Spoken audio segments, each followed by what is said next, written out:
Hey, glad you could join us. Welcome back to the Bruce Collins Show. Just a quick reminder, the views expressed by our guests today are not necessarily those of my own or the program's. When thinking about investing, you should do your own due diligence and decide what your risk tolerance is. With that in mind, enjoy this interview with Mark Quann. Our guest today is Mark J. Quann. Mark J. Quann is a financial expert and the author of Be Smart, Pay Zero Taxes, Use the Buy, Borrow, Die strategy to get rich and stay rich.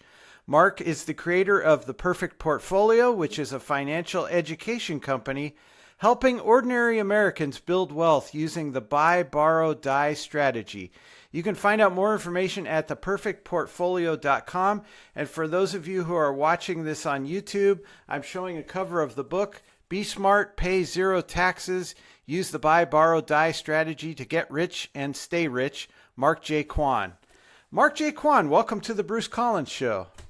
Thanks, man. It'll be fun. I think it'll be a fun conversation. Yeah, definitely.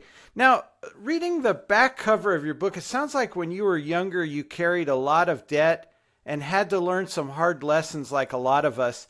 How did you become a financial expert? You know what? I grew up in a very poor family. We had three generations of poverty on both sides. So just growing up in a really rough neighborhoods, and I mean we lived in a trailer park a lot of the time when I was growing up, and we didn't have any money. So I was just unhappy with that. I said I need to make money somehow. So like my parents started calling me Money Mark because I just never I said I need to make money somehow. I'm tired of being poor, and I just started studying money. And then I moved from Canada. I'm originally Canadian, so I moved from Canada when I was 20. I dropped out of college and moved to Canada or moved to California from Canada, and I became a private investigator. I used to investigate insurance claims in Southern California, workers' comp, things like that. Really fun stuff.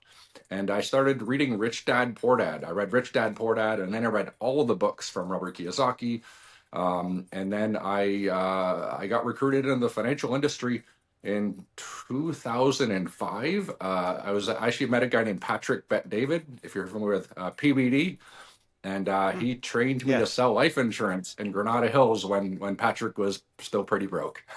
So fun story. Hmm. Yeah, and then Yeah, I started writing interesting. I wrote my Interesting first book. life. Yeah, yeah. Hmm. So I wrote my first book So in we before we get 2009. in, So go ahead. yeah. So before we get into your book, tell us about the Perfect Portfolio and what people can find on your website, theperfectportfolio.com. Well, this is good timing because I'm actually doing a live overview tomorrow night at 8 p.m. Eastern time.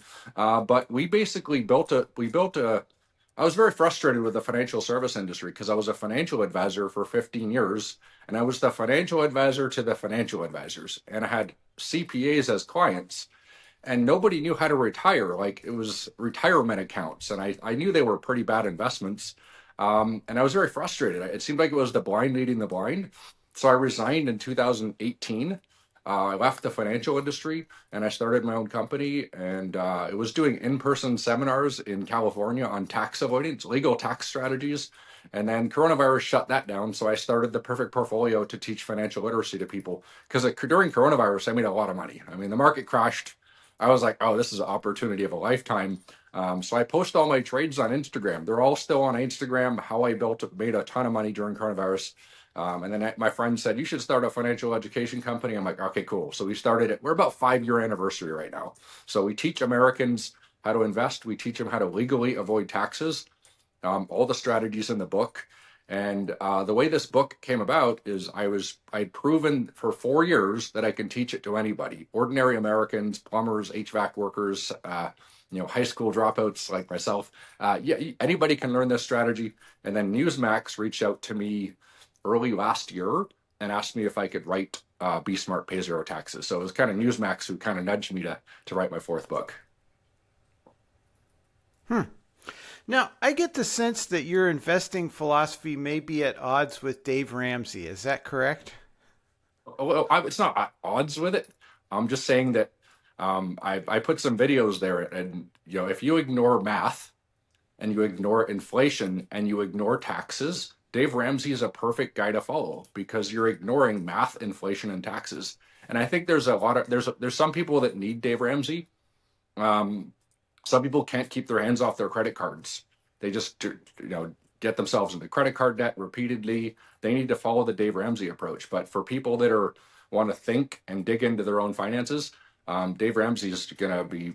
You're not going to get wealthy following Dave Ramsey. So you might be able to become a Mm, millionaire, but by the time you become a millionaire, it's only worth 300 grand after inflation. So you're not really a millionaire. You're a 300,000-aire because if you deduct inflation. So it's impossible. It's yeah. mathematically impossible. 99% chance you're never going to retire on your retirement account. People don't run those numbers, but I do. Hmm. So, what is the SMART system? It's just strategies that maximize assets. So they basically buy assets. Assets are things with limited supply. Okay, that's the key. And they reduce taxes. So it's a system of buying assets and then borrowing from them to buy more assets. We don't sell our assets. We just buy them forever. We never sell. We borrow to buy more assets. We can even borrow to go on vacation, and that's money that I never had to work for, and I didn't have to pay taxes on it. So it's simultaneously accumulating assets while legally avoiding taxes, following all IRS guidelines. These are the rules the IRS made. I just then put them in a book, and I can prove it because I paid very little in taxes last year. I'll do my taxes, and I'll pay very And you little. write about the So. 5 pillars of investing. Yeah. Now, you write about the 5 pillars of investing. What are they and why are they so important to your wealth and tax free plan? The first pillar is really the most exciting one, I'd say, and that's just stocks and ETFs because anybody can put $100 in a brokerage account and start investing. Okay, and there's stuff in the book like where I invest, how I invest. I've got tons of YouTube content. Somebody can go to my YouTube channel and see my current portfolio. So it's fair. You can start with $100. You can add $100 a week if you want. Okay, and there's even portfolios there that will generate income. So you can actually make money when you're sleeping and realize that working is the highest form of taxes, right? It's the worst way to earn money is working. Okay. So you need to get away from working and you need to start investing and making money because anybody can do it. When you get over $2,000, there's a borrow button and you can keep your investments.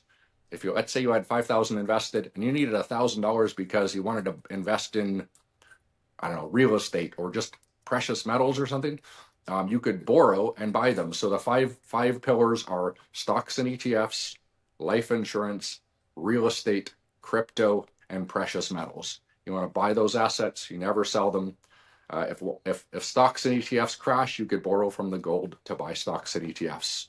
If gold surges, you could borrow from the gold to buy stocks and ETFs. You're never selling, and you're completely circumventing the U.S. tax system, both state Hmm. and federal. Yeah. Now, how does buy, borrow, and die work? And it sounds like a James Bond movie. Now, what if you borrow and the assets collapse? And also, if you never sell those assets, how do you pay off your debts? Great question. Everybody asks the biggest FAQ we get is how do you pay back the debt? You pay back the debt when you die. Okay. So I'm never going to pay back my debt. I'm going to borrow from one asset to buy another asset because I'm not having to work or pay taxes on it. The rich are not trying to get out of debt. There's good debt and there's bad debt, right? So bad debt is buying cars and stuff that goes down in value. Good debt is the piece of real estate that I'm in right now that I literally bought it with a mortgage. I didn't work for this money to buy this real estate I'm in here. I just, a mortgage, I use debt to acquire this real estate. I use debt to acquire more real estate. I use debt to acquire land. They're all shooting up in price because their inflation causes the dollar to go down. So my debt's getting smaller because of inflation and my assets are going up in value. This works as long as you buy assets with limited supply. So I think I answered your question. If not, let's make sure find out what I missed there. No, that's fine. And again, I Yeah. want to remind people by showing a copy of the book, Be Smart, Pay Zero Taxes, Mark J. Quann. Tell us about your strategies for reducing capital gains taxes. Uh, Again, just don't sell. Capital gains taxes when you sell an asset. The rich never sell their assets. Just imagine your grandfather was an investor 100 years ago, and you still own the same stocks your grandfather was buying when he was an investor. The rich never sell their assets. They never sell their real estate. They never sell their stocks. They never sell their ETFs. They never sell their gold. They never sell their Bitcoin. They just borrow from the assets. And you don't have to pay back the debt because when you die, there's a step up basis, meaning whatever you bought it for, it steps up and that's your new basis. It passes to your family tax free. The debt is paid off, but it'll be fairly small. And I'll give you an example. Let's say you had $1 million, okay, and you set it up in your brokerage account, an investment account, okay, and you said, what if it crashes? Well, there's advanced strategies too where you can actually hedge it with a put. I don't want to go into advanced strategies, but let's say you buy the top 10 stocks of the S&P 500, the biggest companies in the world, right? They're not going anywhere. They'll go up and down, Mhm. but that's fine. Well, if that portfolio doubles every 5 years, you'll have $1 million today. 5 years later, you'll have 2 million. 5 years later, you have 4 million. 5 years later, you have 8 million. You have 16 million, 32, 64, $140 million. Okay. Right. So, but you didn't work or pay taxes. You just let it grow and you never sold a share.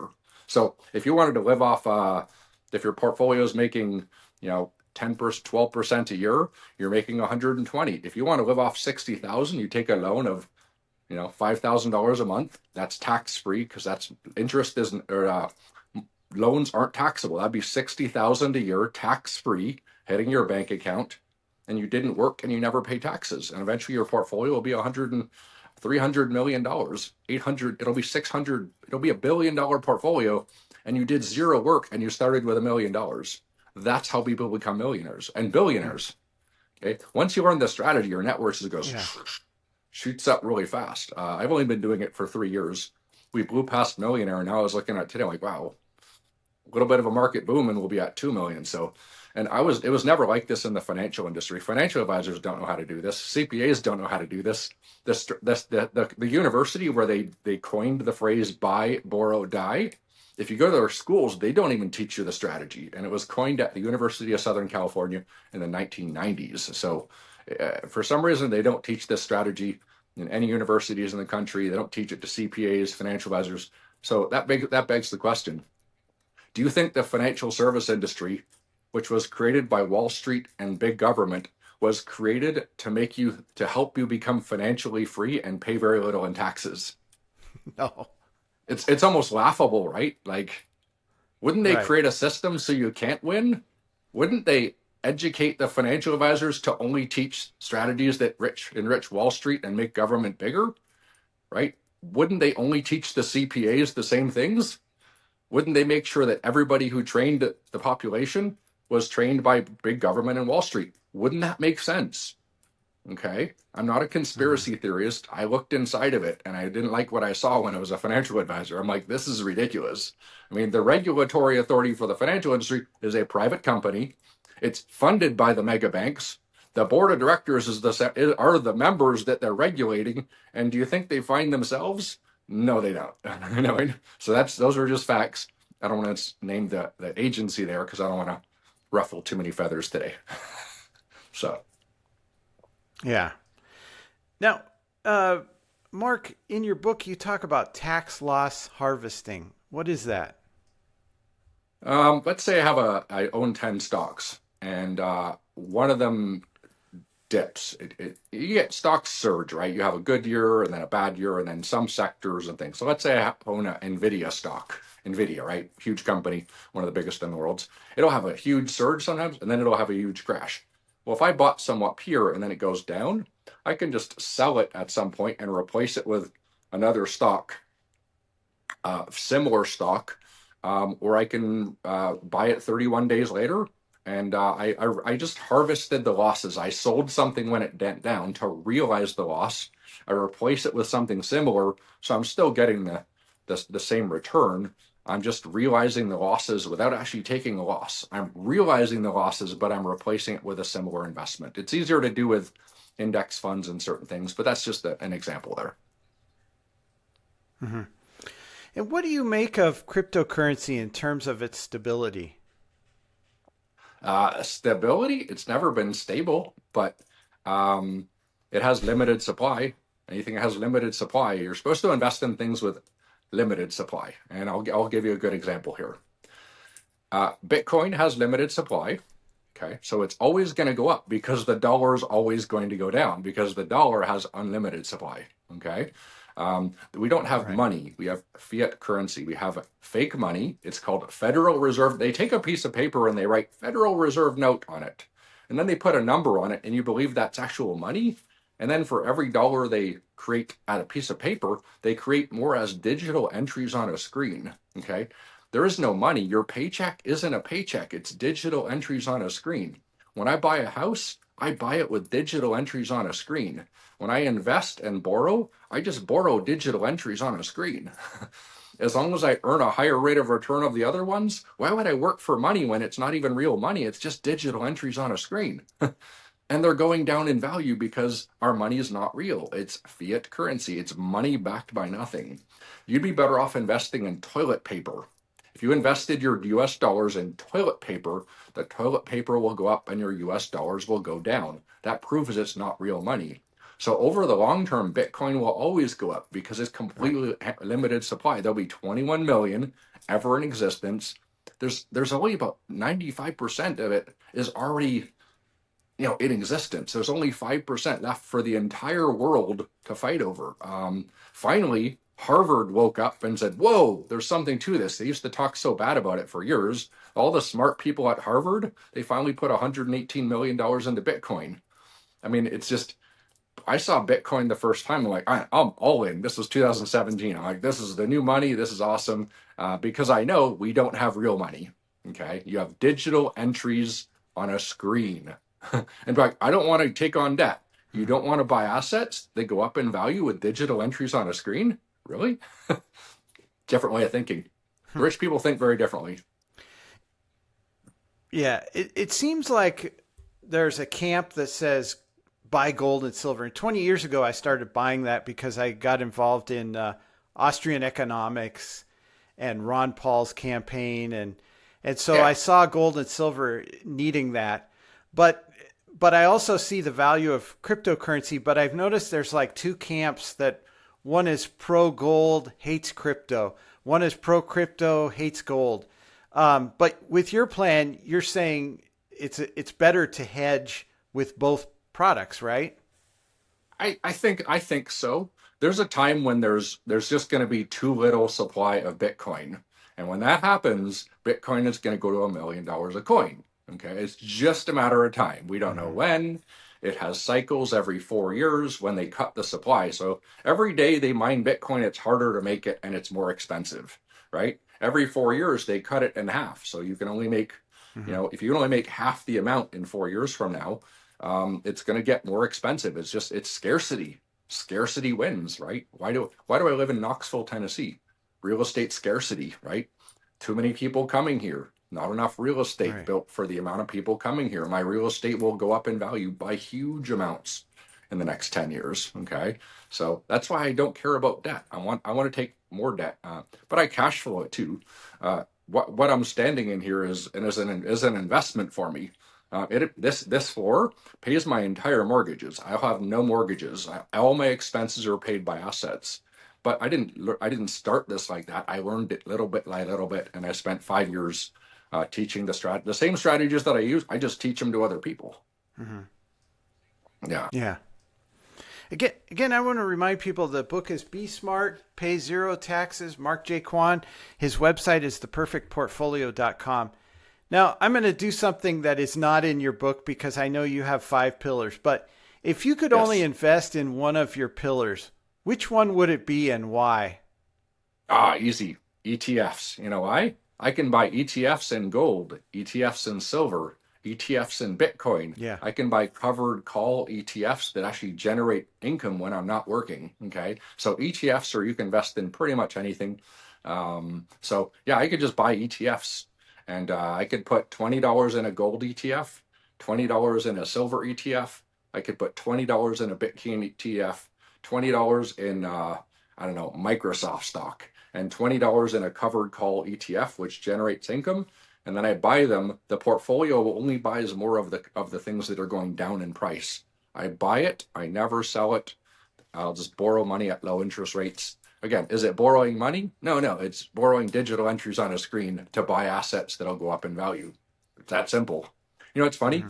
Some people have so much trouble understanding this, but you know who doesn't? Children. Our youngest student is started at 9 years old. Okay. Wow. Yeah, we started teaching homeschool students. They learn it right away. It's their parents can't figure it out. You know why? Why would kids figure it out faster than their parents? Clean slate. Yeah. Honestly, the population is taught to be slaves. I know that Hmm. sounds crazy, but freedom is the definition of freedom, okay? This is a little off topic. It's the ability to think, act, and speak without hindrance or restraint. Okay? Can most Americans say what they want? No, they might get fired from their job. Look at COVID. People couldn't speak, think, or act how they wanted to without losing their jobs. That's not freedom. What's the opposite of freedom? Slavery. People are slaves to debt because they don't understand debt. They literally have to go to work every day, spend time away from their family, fight taxes and inflation. And I just did an interview with David M. Walker. He's the former Comptroller General of the United States. And we were talking about this. They don't include food and energy in the inflation rate. They took it out in 1980s. So the inflation's way higher. So people think they're getting ahead when they're getting a job and funding a 401k. They're not. And it's built that way. They don't want you to Right. win. They want to keep you on that treadmill until you die. You know why? Because it's profitable. So is that freedom or is that closer to Right. slavery? I don't know. You decide. I'm not going to tell you what's going on, but and the financial advisors, same thing. Financial advisors can't act, speak, or think independently. They get fired for it. It's called selling away. So financial advisors, they're slaves too. Slaves to Wall Hmm. Street. Well, and the vast majority of people, if you look at the surveys that come out, most people aren't invested in their 401ks even, and they're usually living paycheck to paycheck. They don't have $1,000 for emergency money, so it's really tragic what's going on in the United States today. Yeah, and I understand Now, there's a lot of poverty there, but I certainly see a lot of people with really expensive iPhones that can't seem to save money. But I think there's a problem there. When people oh invest in yeah. a retirement account, when people invest in a retirement account, I think they instinctively know it's a bad investment. I just think there's something about their gut says it's a bad Hmm. investment. But you give them a brokerage account where they invest and they can see what's going on and they can invest any amount and then they can press that borrow button and create money. It changes their thinking forever. They'll never think the same way again. The people that I think this to, Hmm. they never can go back. Once you see it, you can't unsee it. Make sense? That's why I Right. teach kids. It's so Yeah. much easier to teach kids. You know what I mean? A Uh, 9-year-old, 10-year and old, you talk 15, 18. right, and you talked about propaganda. Well, I mean, since I've been watching television in the late 70s and the early 80s, you had Miami Vice where they defined wealth as buying liabilities, not assets. So it's sort of this thing where we need our big screen TVs. We don't really invest anything. So whose fault is that, right? Yeah. Currently, right now is the best time in the history of humanity and the easiest way to get wealthy in the history of humanity. Here's why. Anybody can open up a brokerage account with $100. Okay. My book's $12 on Amazon. So why don't you invest and borrow the $12 on margin and buy the book for free? Like, I don't, you know what I mean? You can do that, right? So, you have access to the best information. Mm-hmm. You have access to the buy, borrow, die strategy. uh, you have artificial intelligence. You can ask it any questions. You can literally take a picture of every page in my book and ask artificial intelligence if it's accurate. It will be. You know why? Because David Walker, the former comptroller of the General of the United States, endorsed my book. Okay. So it's all accurate. Anybody can do it. You just have to stop watching Netflix 3 hours a day. You know what I mean? Mm-hmm. Yeah. Yeah. Now, again, the book is Be Smart, Pay Zero Taxes, Mark J. Quann. This has been awesome, Mark. I really appreciate it. Thank you so much for being our guest this week, Mark. No problem. Great. Thanks, Mark. Have a good one. Thanks, man.